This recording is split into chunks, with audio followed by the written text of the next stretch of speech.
tomboko lahy sy tomboko vavy. Difiky ny maso tsy afaka ny tompony, asavadrano toatrandro vitan'olo araiky. Ohatry fiteny raha mikoriana antsika mitovy, maro ny foko fa anaty foko tsy haiko fa aminazy karazagna sy karazagna araiky. Ka tafiraikitra agnatin'ny foko fa tsy joro ny saiko, fa tsy menamaintso ny lokon'ny saiko ka tsy voafafa. Fa tiako anao, tiako izy, tiako malonga atsika ka lao ny tiavako ny hafa. Velony tagnatin'ny fifanampiagnana andaliny fihavanana, hazo tokona tsy mba ala, tsisy manana ny ampy fa tsara ny mifagnampy ohatra. Na mafisiny sy nabaribary fa zay tsy maintsy sobika mahay fantambara, ary zay manambady lava tsy mindra ny tohatra.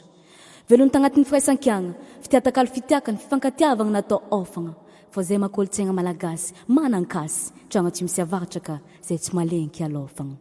Mandony tratra mirehareha fô gasy tatao be, zaza gasy tera gasy fô ohatry ny menaka ka na atrodrano tamin'ny razambe. Ny azo novaniko laka ny tanany riany tsara, gasy tsara. Fa raha nikantoky tondra miakatra, ampafantariko ananjy fa tany nipoiraky gasy kara. Arovako tsy avosotro, tsy foko fa fagnaty foko ndosiko amin'agnarana satria tanindrazako. Kena malazamente ohatra sahiragna, tsy magnino, mandony tratra mirehareha fô, zato tsy megnatra karazako. Narirariran'ny sasany fotony, ny sasany tsy mahafantatra ny lanjany.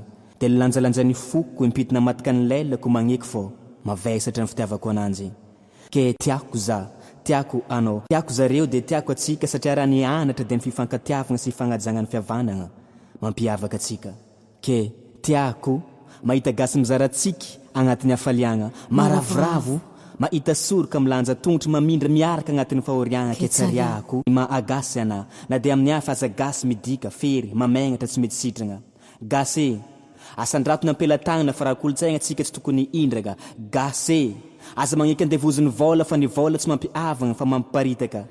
Gasy toagna amin'orom-bato ny fombatsika, fa aza totao fa pasaka fa mitady ny verany eka mana iragna.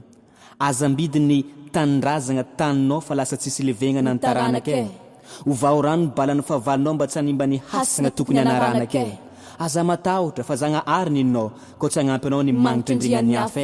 Aza megnatra karazagna, mandomatratra mireha fa gasy iakale.